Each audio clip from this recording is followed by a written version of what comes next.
welcome to day 21 இல்லையா இன்னைக்கு.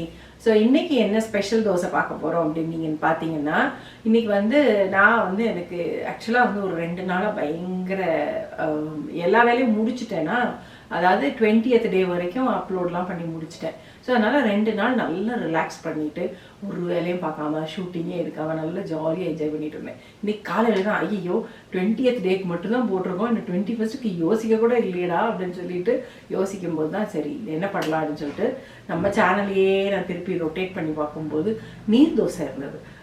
இந்த இது இத்தனை வகை தோசைன்னு எழுதி வைக்கும்போது என் வீட்டுக்காரர் சொன்னது தான் நீர் தோசை இருக்குல்ல அதே எழுதி வச்சுக்கோ அப்படின்னு சொல்லி சொன்னார்.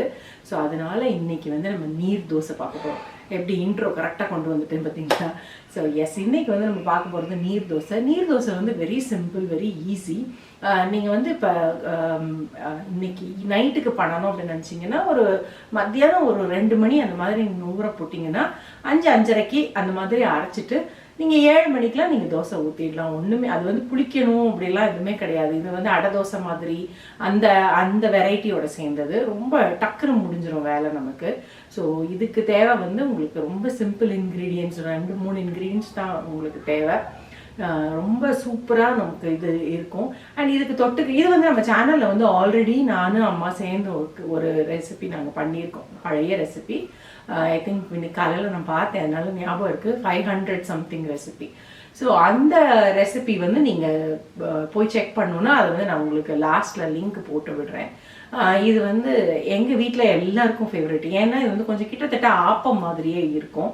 அண்ட் இதுக்கு தொட்டுக்கிறதுக்கு வந்து பார்த்தீங்க அப்படின்னா சிக்கன் குழம்பு வந்து சூப்பராக இருக்கும், ரொம்ப சூப்பராக இருக்கும் இதுக்கு. ஸோ எஸ், இதுதான் இன்றைக்கி நம்ம பார்க்க போகிற ரெசிபி.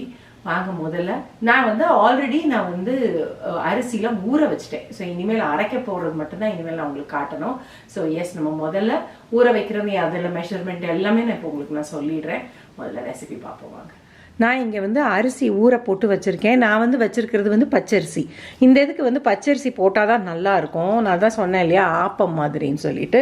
ஸோ அதனால் இதுக்கு பச்சரிசி போட்டிங்க அப்படின்னா தான் நல்லாயிருக்கும். இட்லி அரிசி போடாதீங்க. இந்த தோசை அரிசி அது இருந்ததுன்னா அது கூட போட்டுக்கோங்க, அதுவும் நல்லா தான் இருக்கும்.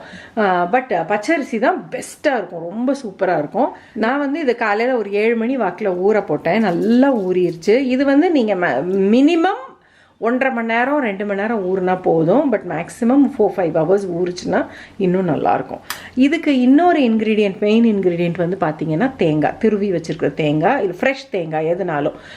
இந்த இது வந்து இப்போ இதனுடைய மெஷர்மெண்ட் பார்த்தீங்கன்னா, நான் இன்றைக்கி எடுத்தது வந்து இந்த டம்ளருக்கு. என்கிட்ட நான் யூஸ்வலாக என்கிட்ட இருக்கிற இந்த சின்ன டம்ளருக்கு தான் எதுனாலும் எடுப்பேன். இன்றைக்கி வந்து நான் கொஞ்சம் பெரிய டம்ளரை எடுத்திருக்கேன். சரியா, இந்த டம்ளருக்கு 2 டம்ளர் நான் அரிசி எடுத்து ஊற போட்டு வச்சுருக்கேன். இப்போ இந்த அளவுக்கு இந்த டம்ளர் அரிசி எடுத்ததுக்கு இது பார்த்தீங்க அப்படின்னா இது வந்து ஒரு அரை கப்பு தேங்காய். சரியா, இந்த கப்புக்கு ஆர் நீங்கள் கை கணக்கு பார்த்தீங்கன்னா இது வந்து ஒரு 1.5 கை வரும், அவ்வளோதான் வரும். ஸோ இப்போ நம்ம என்ன பண்ணோன்னா இது 2ஐயும் ஒன்றா போட்டு அரைக்கணும். நான் இங்கே வந்து அரிசியவும் தேங்காயும் ஒன்றா போட்டு வச்சுருக்கேன். இது நீங்கள் நான் அந்த தண்ணி எல்லாத்தையும் நான் இந்த பக்கம் இதில் வச்சுருக்கேன், பார்த்தீங்கன்னா தெரியும். இப்படியே போட்டு அரைச்சிங்கன்னா உங்களுக்கு வந்து அரைக்கிறது கஷ்டமாக இருக்கும், திக்காகவும் அரைப்படும். நம்ம வந்து கொஞ்சம் கொஞ்சமாக தண்ணி ஊற்றி ஆட் பண்ணி நம்ம அரைக்கணும். இது வந்து நல்லா ஃபைன் பேஸ்ட்டாக அரைக்கணும். நான் அரைச்சிட்டு அதுக்கப்புறம் உங்களுக்கு நல்லா அரைச்சிட்டேன். இதை வந்து இப்போ நான் இதில் ஊற்றுறேன்.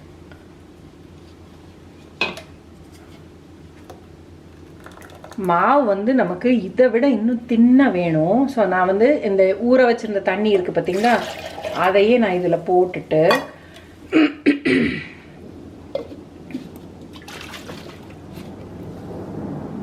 ஆட் பண்ணுறேன். இப்போ நம்ம இதில் தண்ணி ஊற்றணும் பார்த்தீங்களா. இப்போ நம்ம வந்து இதில் உப்பு போட்டு ஆட் பண்ணி வச்சுக்குவோம். இப்போ இதில் உப்பு போட்டாச்சு. இதை வந்து நான் கலந்து விட்டுட்டு இது பார்த்தீங்கன்னா உங்களுக்கு நல்ல தண்ணியாக ஆப்பமாவு மாதிரி இருக்குது. இது இன்னுமே தண்ணி வேண்டியிருக்கும். இது போட்டோன்னா இப்போ திக்காயிடும். அதனால் நான் வந்து இன்னும் கொஞ்சம் கூட தண்ணி ஆட் பண்ணுறேன். நான் இங்கே வந்து என்னோட இது வந்து சப்பாத்தி கல். இதை வந்து நான் எடுத்து காய வச்சுருக்கேன். இதில் வந்து கொஞ்சமாக எண்ணெய் போட்டு இந்த மாதிரி நம்ம நல்லா ஸ்ப்ரெட் பண்ணிக்குவோம். ஒட்டாமல் வர்றதுக்கு. அண்ட் எப்பயுமே நீங்கள் தோசை ஊற்றுறதுக்கு முன்னாடி இப்படி ஒரு கலக்கிட்டே ஊற்றுங்க, சரியா?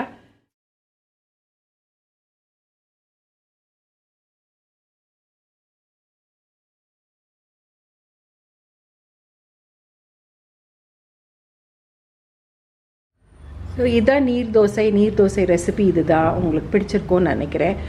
ஒரு சில தோசை வந்து எனக்கு பிஞ்சு வந்தது. ஸோ அதனால் அதெல்லாத்தையும் தனியாக வச்சுருக்கேன். இதெல்லாம் கொஞ்சம் நீட்டாக வந்த தோசையே இப்படி இருக்குதுன்னு கேட்குறீங்களா? பரவாயில்ல. ஸோ எப்படினாலும் நம்ம தானே சாப்பிட போகிறோம், பிச்சு தான் சாப்பிட போகிறோம். ஸோ அதனால் இருக்கட்டும். நீர் தோசை ரெசிபி இதுதான். ஸோ நீங்கள் ட்ரை பண்ணி பார்ப்பீங்கன்னு நினைக்கிறேன். ட்ரை பண்ணி பார்த்தீங்கன்னா நீங்கள் எனக்கு ஃபீட்பேக் சொல்லுங்கள். ஓகே, ரெசிபி பார்த்து முடிச்சிங்களா? நான் வந்து ஃபினிஷ் பண்ணுறது, அதாவது தோசையை வந்து திருப்புறது, இதெல்லாம் வந்து ரொம்ப குவைட்டாக பண்ணேன். இன்ஃபேக்ட் நான் உங்களுக்கு ஃபாஸ்ட் ஃபார்வர்டில் பண்ணிவிட்டேன். ஏன்னா இது வந்து கொஞ்சம் அந்த மாதிரி தான். ஒரு சில தோசை வந்து பிஞ்சு வரும். ரொம்ப பொறுமையாக எடுக்கணும், ரொம்ப நேரம் வேக வச்சு எடுக்கணும். ஸோ அதனால் நான் வந்து பிஞ்சு எடுத்த தோசை எல்லாமே வந்து கொஞ்சம் பொறுமை இல்லாமல் ஃபாஸ்ட்டாக நான் எடுத்தது. மற்றபடி வந்து பொறுமையாக எடுத்தது எல்லாமே கொஞ்சம் ஓரளவுக்கு நல்லா வந்துச்சு. கொஞ்சம் இந்த மாதிரி தான் நீர் தோசை வந்து இந்த மாதிரி தான் சேட்டை பண்ணும். அதுலேயும் ஃபஸ்ட்டு 2 தோசை வந்து சரியாகவே வராது. இந்த பேன்லேருந்து எந்திரிக்காது. கொஞ்சம் நம்ம வந்து கஷ்டப்பட்டு எடுக்கிற மாதிரி இருக்கும். பட் பர்ஃபெக்டாக வரும். தோசை டேஸ்ட்டு இதெல்லாமே ரொம்ப நல்லாயிருக்கும். வேறு இன்க்ரீடியன்ஸே கிடையாது. பச்சரிசி, தேங்காய் அண்ட் உப்பு போட்டு தண்ணி ஊற்றி, தண்ணி நிறையா ஊற்றி நீங்கள் அரைக்கணும், அவ்வளோதான். அரைச்சிட்டு கூட நீங்கள் தண்ணி ஊற்றிக்கலாம். ஸோ இதுதான் நீங்கள் மெயினாக நீங்கள் பண்ண வேண்டியது. அந்த தோசை ஊற்றிட்டு, அண்ட் தோசை வந்து நம்ம ரெகுலர் தோசை கல்லில் ஊற்ற முடியாது. அதாவது இந்த நம்ம வழக்கமாக தோசை ஊற்றுவோம்ல, அதில் ஊற்ற முடியாது. இந்த மாதிரி நான்ஸ்டிக் பேன் இருந்தால் தான் நமக்கு வந்து கொஞ்சம் யூஸ்ஃபுல்லாக இருக்கும். அண்ட் அது வந்து இப்படி கொஞ்சம் நம்ம திருப்புறதுக்கு, எடுக்கிறதுக்கு, கையில் பிடிச்சிட்டு அதுக்கப்புறம் எடுக்கிறதுக்கு எல்லாத்துக்கும் நமக்கு ஈஸியாக இருக்கும். ஸோ இது மெயின். இது தண்ணி வந்து நீங்கள் எவ்வளோக்கு எவ்வளோ ஊற்றுறீங்களோ அவ்வளோக்கு உங்களுக்கு நல்லா விரிஞ்சு கொடுக்கும், எடுக்கிறதுக்கு ஈஸியாக இருக்கும். மெயின் இது. இன்னொரு மெயின் இன்க்ரீடியன்ட் என்னன்னா பேஷன்ஸ். தோசை ஊற்றிட்டு நம்ம உடனே திருப்பவே முடியாது. இந்த தோசையை வந்து நீங்கள் திருப்பவே கூடாது. அப்படியே நீங்கள் மடித்து எடுத்து வைக்க வேண்டியதான். ரொம்ப சீக்கிரம் நல்லா வெந்துடும். திருப்பணுன்ற அவசியம் கிடையாது. ஆனால் ரொம்ப பொறுமையாக சிம்மில் வச்சு ரொம்ப நேரம் அதை வேக விடணும். வேக விட்டீங்க அப்படின்னா தான் அது நல்லா குக் ஆகி வரும். சரியா? இதுதான் மெயினாக நான் வந்து உங்களுக்கு சொல்லணும்னு நினச்சது. நீர் தோசை பண்ணும்போது எனக்குலாம் கொஞ்சம் டென்ஷன் ஆகும். ஏன்னா ஃபஸ்ட்டு இன்னொரு மெயின் என்னன்னா, நம்ம அந்த ரொம்ப நீர்க்க இருக்குங்கிறதுனால நம்ம அதில் போடும்போது அதில் அடுப்பை சுற்றி வந்து ரொம்ப தெரிச்சு அது ஃபுல்லாக இதாகிடும். ஸோ அது நமக்கு அந்த அடுப்பு ஃபினிஷ் பண்ணி முடிக்கும் போது நமக்கு அடுப்பை வந்து தொட்டைக்கிறாங்கன்னா அப்படியே கட்டுப்பாயிடும். அந்த அளவுக்கு மோசமாயிடும். ஸோ எஸ், இதுதான் வந்து உங்களுக்கு இன்னைக்கு உண்டான ரெசிபி. நாளைக்கு இன்னொரு சூப்பரான தோசை ரெசிபியோட உங்களுக்கு மீட் பண்ணுறேன். Until then take care.